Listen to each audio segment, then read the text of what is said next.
जिले की हलचल। आकाशवाणी लखनऊ से प्रस्तुत है जिले की हलचल।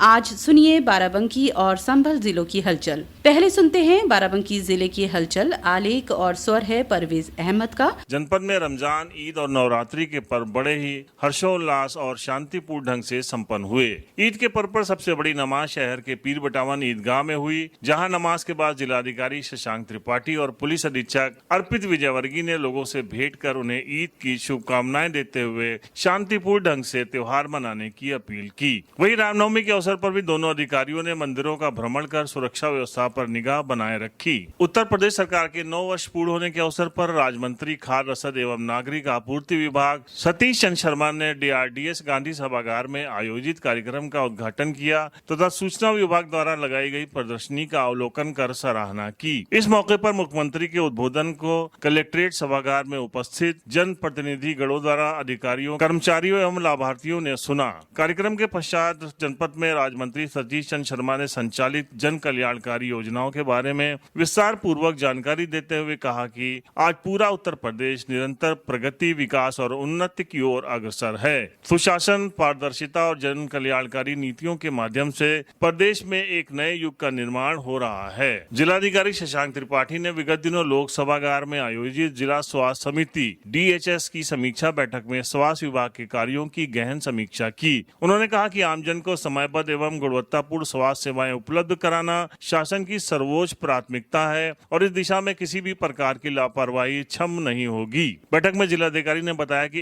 1 अप्रैल से 30 अप्रैल 2026 तक संचारी रोग नियंत्रण अभियान चलाया जाएगा, जिसका दस्तक अभियान 10 अप्रैल से 30 अप्रैल तक संचालित होगा। ये अभियान 2 चरणों में संपन्न होगा। प्रधानमंत्री नरेंद्र मोदी द्वारा मन की बात कार्यक्रम में जनपद के युवा लेखक एवं प्रतिभागी सौरभ बैसवार का जिक्र करते हुए उनकी प्रशंसा की और किसान कल्याण विषय पर लिखे गए उनके लेख की प्रशंसा की। पुलिस अधीक्षक अर्पित विजयवर्गीय द्वारा ग्रामीणों से सीधा संवाद स्थापित करते हुए एक नई पहल की शुरुआत की गई है, जिसमें सप्ताह के प्रत्येक बुधवार को जनपद के सभी थानों की एक ग्राम पंचायत में चौपाल का आयोजन किया जा रहा है। इस क्रम में गत दिनों सभी थानों में राजस्व एवं पुलिस के अधिकारी, कर्मचारीगण तथा स्थानीय जनप्रतिनिधि की उपस्थिति में ग्राम वासियों के बीच चौपाल का आयोजन कर उनकी समस्या को सुना गया एवं मौके पर ग्रामीणों की समस्याएं जैसे भूमि विवाद, पैसे की लेन देन, चकमार, नाली संबंधी आदि शिकायतों को मौके पर ही प्राथमिक स्तर पर निस्तारण कराया गया। जिलाधिकारी ने बताया कि वर्ष 2025 में जनपद की 122 ग्राम पंचायतों को TB मुक्त घोषित किया गया है, जिसमें 5 पंचायतों को स्वर्ण, 29 को सिल्वर तथा 88 पंचायतों को कास्ट कलर गांधी जी की प्रतिमा दी गई है। ये उपलब्धि स्वास्थ्य विभाग एवं ग्राम स्तर पर कार्यरत टीमों के सतत प्रयासों का परिणाम है। भारत की जनगणना 2027 के प्रथम चरण मकान सूचीकरण एवं मकानों की गणना के सफल संचालन हेतु विगत 16 माह से जनपद में फील्ड ट्रेनर FT का 3 दिवसीय प्रशिक्षण कार्यक्रम प्रारंभ किया गया। प्रशिक्षण कार्यक्रम को संबोधित करते हुए जिलाधिकारी ने कहा कि इस बार की जनगणना पूर्णतया ऐप पर आधारित एवं डिजिटल माध्यम से की जाएगी, जिससे आंकड़ों के संकलन, संधारण तथा विश्लेषण में काफी सुविधा होगी और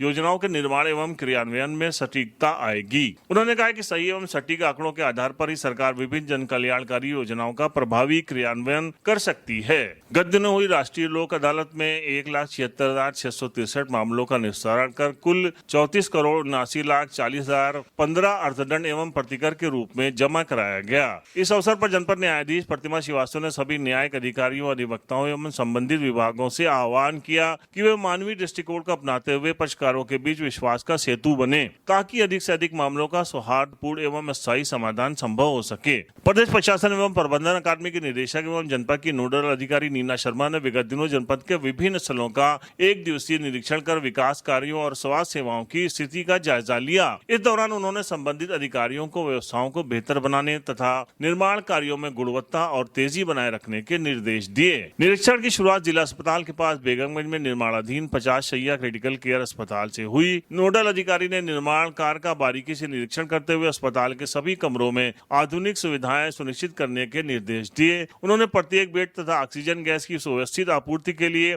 पाइपलाइन व्यवस्था दुरुस्त रखने को कहा। साथ ही फायर सेफ्टी और जल निकासी से संबंधित आवश्यक दिशा निर्देश भी दिए। बाराबंकी जिले की हलचल के बाद आइए सुनते हैं संभल जिले की हलचल। आलेख और स्वर है अरुण कुमार का। संभल जिले के भेजू स्थित रोडवेज बस स्टैंड परिसर में उत्तर प्रदेश सरकार के नवनिर्माण के 9 वर्ष पूर्ण होने के अवसर पर विगत 9 वर्ष की अभूतपूर्व उपलब्धियों एवं लोक कल्याणकारी योजनाओं को 9 दिवसीय जन जागरण प्रदर्शनी एवं विचार गोष्ठी संवाद सम्मेलन 18 मार्च 2026 से 26 मार्च 2026 तक किया गया। कार्यक्रम में मुख्य अतिथि माध्यमिक शिक्षा राज्य मंत्री स्वतंत्र प्रभार गुलाब देवी रही एवं विशिष्ट अतिथि भाजपा के जिला उपाध्यक्ष विकास बासणे रहे। कार्यक्रम के अंतर्गत मुख्य अतिथि मंत्री एवं विशिष्ट अतिथियों द्वारा विभिन्न विभागों द्वारा शासन की योजनाओं से संबंधित, जिसमें उद्यान विभाग, पीएम सूर्य घर योजना, ICDS विभाग, पशुपालन विभाग, कृषि विभाग, प्रावैधिक शिक्षा विभाग, माध्यमिक शिक्षा विभाग, उद्योग विभाग के अंतर्गत CM युवा उद्यमी योजना की लगाई गई स्टॉलों का अवलोकन किया।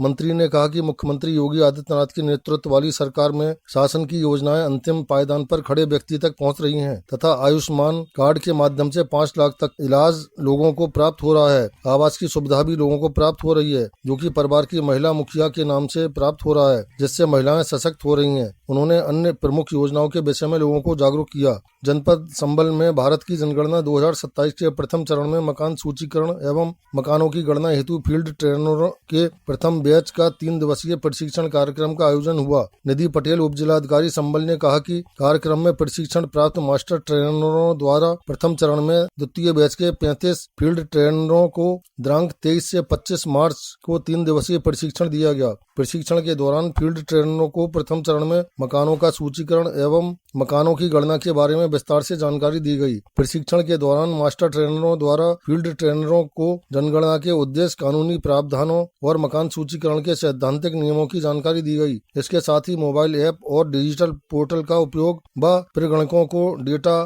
फीड करने के लिए तकनीकी बारीकियों को समझाया गया। संभल जिले के भेजू स्थित रिसोर्ट में निपुण सम्मान समारोह का आयोजन किया गया। जनपद की शिक्षा व्यवस्था में निपुण भारत मिशन के अंतर्गत मिली उपलब्धि, जिसमें जनपद के 494% विद्यालयों को निपुण विद्यालय का दर्जा मिला है। इस उपलब्धि के साथ जनपद संभल प्रदेश में निपुण के अंतर्गत 5वें स्थान पर आया है। उसको लेकर एक सम्मान समारोह का आयोजन भी किया गया, ताकि भविष्य में शिक्षा के क्षेत्र में और बेहतर परिणाम प्राप्त हो सकें। जनपद संभल में विशेष संचारी रोग नियंत्रण अभियान 1 अप्रैल 2026 से 30 अप्रैल 2026 तक एवं दस्तक अभियान 10 अप्रैल 2026 से 30 अप्रैल 2026 तक के सफल क्रियान्वयन हेतु रैली का आयोजन किया गया। जिलाधिकारी द्वारा रैली को हरी झंडी दिखाकर रवाना किया गया। रैली कलेक्ट्रेट परिसर से शुरू होकर मुख्य चिकित्सा अधिकारी कार्यालय परिसर पर आकर संपन्न हुई। जिलाधिकारी द्वारा रैली में उपस्थित सभी लोगों को संचारी रोगों के संबंध में शासन द्वारा उपलब्ध जानकारी दी गई एवं सभी को शपथ दिलाई गई।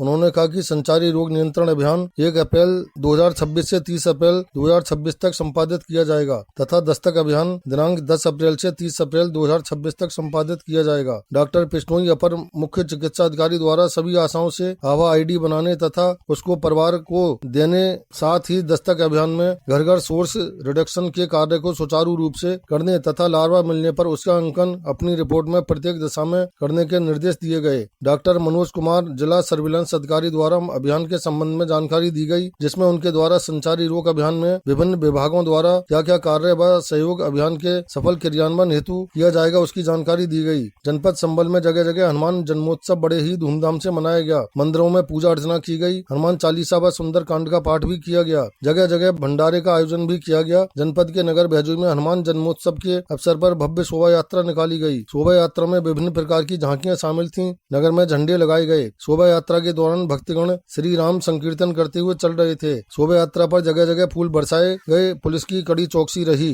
ये था आकाशवाणी लखनऊ के क्षेत्रीय समाचार एकांश द्वारा प्रस्तुत जिले की हलचल का आज का अंक।